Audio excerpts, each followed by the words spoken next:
சும்மா சும்மா வந்து உட்காரக்கூடாது, ஏதாட்டும் வேலை செய்யணும். அதுக்கு தானே ஒன்று வச்சிருக்குங்க. எல்லா வேலையும் முடிச்சுட்டேன் எலிஃபண்ட் மேடம்.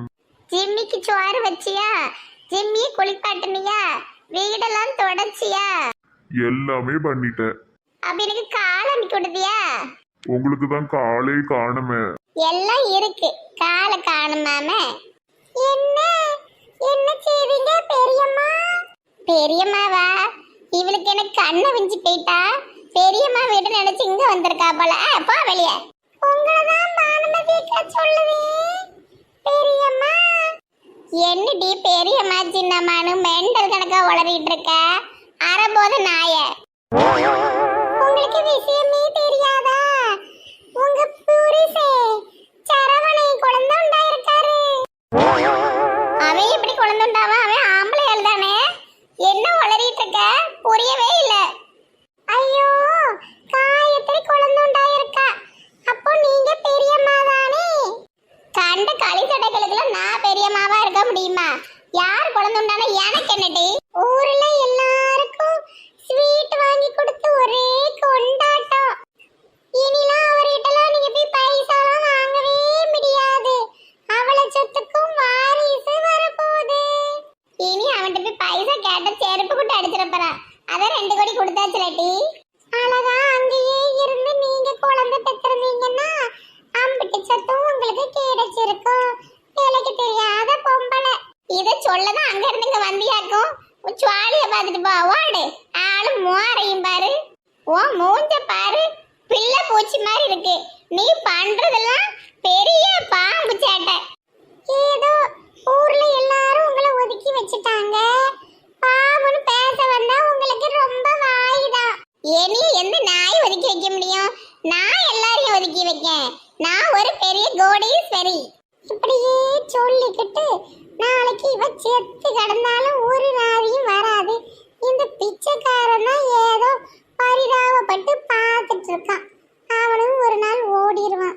எலிஃபண்ட் மேடம், உங்ககிட்ட ஒருத்தவங்க பேச வந்தாங்கன்னா கொஞ்சமாவது ரெஸ்பெக்ட் கொடுத்து பேசுங்க. ரசனாவா? ரசனா ஜூஸ் எதுக்கு நான் கொடுத்து பேசணும்?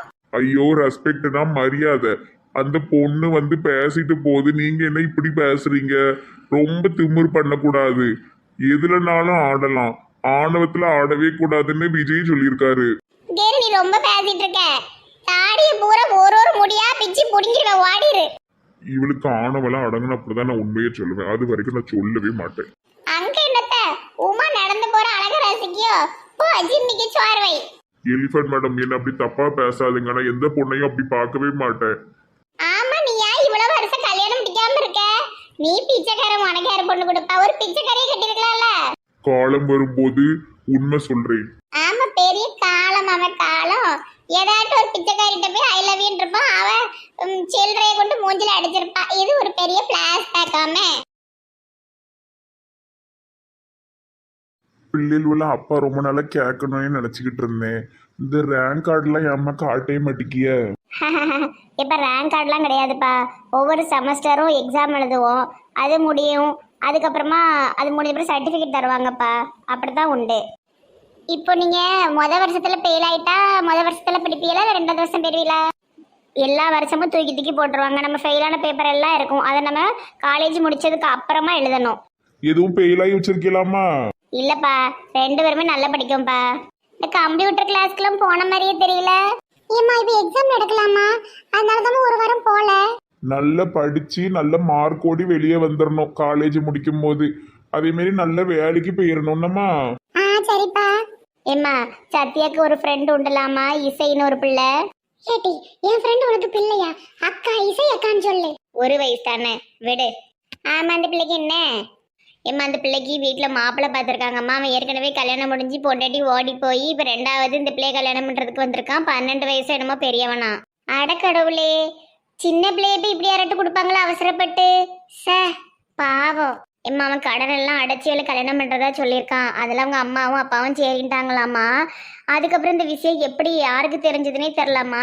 திடீர்னு ஒரு பையன் வந்து 11 லட்சம் ரூபாய் அவங்க வீட்டில் கொடுத்து கடன் எல்லாத்தையும் அடைச்சிருதேன். மீதி பணத்தை வந்து இசையோடைய படிப்புக்கு வச்சுக்காங்க. இனி கல்யாணம் பேசுனீங்கன்னா அப்படிதான் இருக்குது, நல்லாவே இருக்காது. ஏதாட்டும் உங்களை வந்து வீடு தேடி வந்து அடிப்பேன் அப்படி இப்படின்னு சொல்லிட்டு போயிருக்கானா. யார் அந்த பையன்? அது யாருன்னு தெரியலப்பா. ஆனா அவங்க அம்மா அப்பாவுக்கு வந்து அவனை நல்லா அடையாளம் தெரியும்னு சொல்லுதாங்க. ஆனா இவளுக்கு யார் அது பண்ணிருப்பான்னு தெரியாம முழிச்சிட்டு அடக்கா. ஏங்க அப்படிலாம் 11 லட்சம் ரூபாய் கொடுத்து உதவி பண்ணுவாங்களாங்க இந்த காலத்துல? நம்ம உமாட்ட ஒரு 11 ரூபாய் கேட்டாலே கொடுக்க மாட்டாளே. உமாலாம் ஒரு பொம்பளையாட்டி, அவளை பத்தி பேசிட்டு இருக்க? இல்ல அது பக்கத்து வீட்டுக்காரின்னு சொல்லுதே. சரி அப்ப பையல கண்டுபிடிக்கலையா? அது வேற என்னவா இருக்கும்? ஏமா அது சீனியர் பையனாதாம இருக்கும். அவனை விட்ட பணக்கார பையன் யாருமே எங்க கிளாஸ்லயே இந்த ஊர்லயே கிடையாது. ஓ அப்ப இசைப்டி லவ் பண்ணுதானோ? சாய் அந்த அக்காவை போய் எப்படி லவ் பண்ணுவான்? அந்த அக்கா ஒரு மாதிரி குருவி மண்ட கணக்கா இருப்பாவ. தேவையில்லாம அடுத்தவங்கள பேசாதானே. இல்லடி அவன் நல்ல ஸ்டைலா இருப்பான். அந்த அக்கா ஒரு மாதிரி கோழி குஞ்சு கணக்கா இருக்கும்ல, அதுக்கு சொன்னேன். இவதான் பெரிய அழகி. இப்ப அது யாருன்னு தெரியலம்மா. அந்த பயலா இருக்கலாம், வேற யாரும் இருக்கலாம். ஆனா அவ்வளவு பணம் எல்லாம் கொடுக்காங்களா? ஆச்சரியமா இருக்குமா? அது நம்ம இந்த கடவுள்கிட்ட எல்லாம் வேண்டதம்லாட்டி, கடவுளே எனக்கு இப்படி பிரச்சனை இருக்கு அப்படி பிரச்சனை இருக்குன்னு. அப்ப கடவுளா நமக்கு இறங்கி வந்து உதவி செய்ய முடியாதுட்டி. ஏதாட்டும் மனச ரூபத்துலதான் கடவுள் இப்படி உதவி செஞ்ச மாதிரி நடக்கும் பத்துக்க. அப்ப கடவுள் இருக்காராமா? என்ன இப்படி கேட்டுட்டேன்? அம்மா கூட கோயிலுக்கு எல்லாம் வந்துட்டு கடவுள் இருக்காருன்னு கேட்டா வாயில அடிப்பும் பத்துக்க. கடவுள் இருக்கப்பே தான் நம்மளாம் வாழ முடியுது. ஆமா ஏமா நம்மளும் அப்படி வேண்டுமா அம்மா? நம்ம வீட்டு கடனே அடைச்சிடலாம்ல சார். எல்லாருக்குமே கோரையை பிச்சுட்டு கடவுள் கொடுக்க முடியும்? யாருக்காவது 1-2 பேருக்கு நடக்கும். நீங்க நல்லா படிச்சு வேலைக்கு போங்கட்டி, நம்ம கடன்லாம் அடைஞ்சிரும். சரிம்மா. ஏங்க அதிசயத்தை பத்தியலா இப்படி எல்லாம் கூட உதவி செய்வாங்களா? ஆச்சரியமா இருக்கு. அது முதல்ல நல்ல நோட்டா கள்ள நோட்டான்னு செக் பண்ணணும். அதுக்கு முன்னாடி இவ அதிசயங்க. பேங்க்ல தான் போட்டு வச்சிருக்காங்களே, எல்லாம் நல்ல நோட்டு தானா? ஓ அப்படியா, சரி. என்னம்மா மருமவளே, ஏதோ யோசனை பண்ணிட்டு இருக்கிற மாதிரி தெரியுது. ஒண்ணும் இல்ல மாமா. பால் பாண்டி என்ன பாவம். ஆமா, பார்க்க பாவமாக தான் இருக்கு. என்னம்மா செய்ய? சரி, சிவா வந்து கூட்டு போன பிறகு கொஞ்சம் சரியாயிரும். ஆமா மாமா. சிவா வந்து கூட்டிட்டு போறதுக்கு முன்னாடி பால் பாண்டி அண்ணனுக்கு உயிர் பயத்தை காமிச்சு சாவணுங்கிற எண்ணமே வராத மாதிரி ஏதாவது இன்னைக்குள்ள பண்ணணும். சரிம்மா, நீ போய் உறங்கு. சரி மாமா.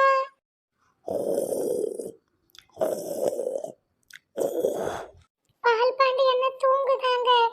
இப்போ கரெக்டா இருக்கும். பேய் வேஷம் போட்டு பயமுறுத்திரணும். பயத்துல அந்த அன்னையினி சாவணும்னு நினைக்கவே கூடாது. பால் பாண்டி என்ன தன்னை எந்திரிக்கவே பட்டுக்கு. பால் பாண்டி. யாரு?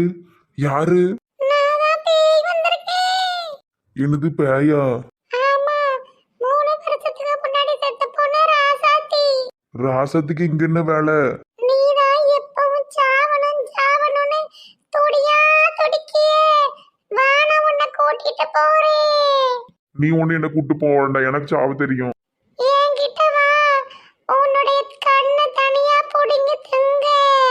உன் நாக்க புடுங்குதே. உன் கை காலெல்லாம் பிச்சு எறிகிறேன். அப்புறம் உன்னோட இதயத்தை எடுத்துறேன். நீ செத்துருவ. வேண்டாம் என்ன விட்டுரு, எனக்கு பயமா இருக்கு. சாகணும்னு ஆசைப்படுறவங்க பயப்பட மாட்டாங்க. பா, பெரிய கத்தி கொண்டு வந்திருக்கேன். உன்னை அறுக்க போறேன். ஆஹா வேண்டாம், என் ஃப்ரெண்டு நாளைக்கு என்னை கூட்டு போக வருவான். நான் வாழணும், உன் கூட எல்லாம் வரமாட்டேன். நீயும் செத்து என்னை மாதிரி அசிங்கமான பேயா மாறிரு. நம்ம நல்லா அலையலாம். சை, உன்னை பார்த்தாலே பயங்கரமா இருக்கு. நீ ஏற்கனவே பயங்கரமா தான் இருக்க. செத்தா இன்னும் பயங்கரமா ஆயிருவ. ஆஹா நான் வாழ போறேன். நான் புதுசா ஒரு வாழ்க்கைய ஆரம்பிக்க போறேன். நான் எதுக்கு சாவணும்? யோகா டீச்சரை நினைச்சுக்கிட்டே செத்துரு. இரு கத்தி எடுத்து உன் கண்ணுல விடுவே. நான் போறேன், கீழே போறேன். ஓடாத நில்லு. என்ன பயங்கரமா இருக்கு எம்மடியோ. ஒரு வழியா இந்த அண்ணன் மனசு கொஞ்சம் மாறி இருக்கு போலயே. எம்மாடி என்னைய பார்த்தா எனக்கே பயமா இருக்கு. எல்லாத்தையும் களைச்சு போட்டு போய் தூங்கணும். என்ன பார்த்தா உங்களுக்கெல்லாம் காமெடியா தெரியுதா? ஒரு நாள் இந்த ஊரையே அலற விடுதே.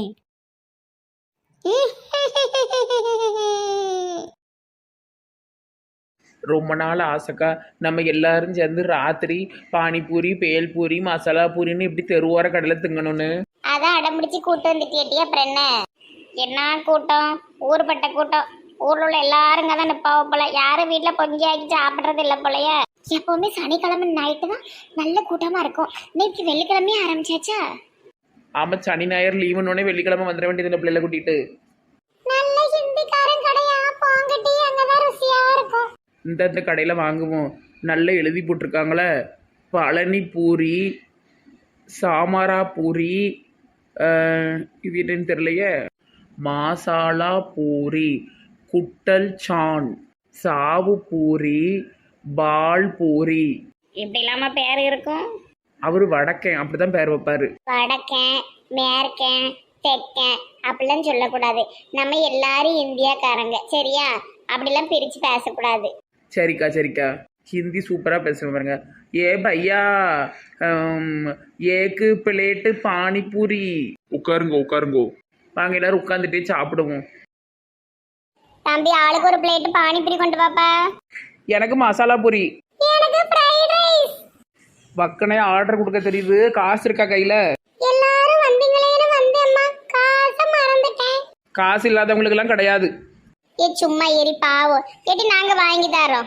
நெட்டவழி ரொம்ப மனசை கஷ்டப்படுத்துறா. நீ ரொம்ப நல்லபடியா நடந்துக்கிட்டல்ல. கோல் முட்டி. மிந்தி நீ எப்படி இருந்தியா? மறந்துட்டியோ? மிந்தியோ பிந்தியோ இப்ப எப்படி இருக்கோங்கிறத பாரு. அதுக்கு நீ அதே மாதிரி பண்ணணும்னு நினைச்சுக்கிட்டு இருக்கியோ? ஏம்மா, என் வாயில ஒரு விஷயமும் கிடக்காதுமா. அதுக்கு பேரு தான் கோல் மூட்டின்னு வச்சிருக்கீங்க. ஓஹோ, குடிகாரங்களுக்கு மது பிரியர்னு ஒரு பேர் வந்ததுல, அதே மாதிரி கோல் முட்டிக்கு பேரு ஓட்டவாயா? சீக்கிரம் கொண்டு வாப்பா, நேரத்தோடி வீட்டுக்கு போகணும்.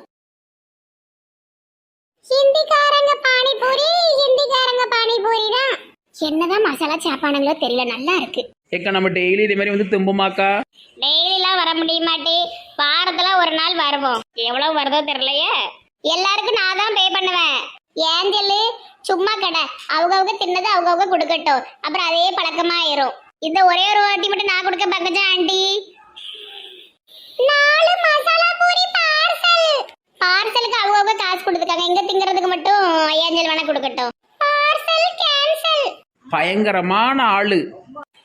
வாரம் ஒவ்வொரு கடையிலயா திங்கணும். எந்த கடையில நல்லா இருக்கோ அங்க ரெகுலரா திங்கணும். அடுத்த வாரம் எதையும் திங்கக்கூடாது. வேற நிறைய என்னென்னலாம் ரோட்டோரமாக போட்டிருக்காவளோ அதெல்லாம் திங்கணும். நெட்டவழிக்கு எந்த நேரமும் திங்கணும். நீ திங்காம இருப்பியாட்டி? திங்காம இரு. வாழ்றதுக்கு தான் திங்கணும், திங்கிறதுக்காகவே வாழக்கூடாது. ஆமா, பெரிய தத்துவம் பாட்டி. இதுவும் நல்ல ஜாலியா தான் இருக்கு. ஃப்ரெண்ட்ஸ் எல்லாம் சேர்ந்து இப்படி ராத்திரி வந்து உட்கார்ந்து சாப்பிடுறது. ஆமா, பகல்ல மட்டும் சுத்தாம இப்ப ராத்திரியும் சுத்த ஆரம்பிச்சிட்டோம்.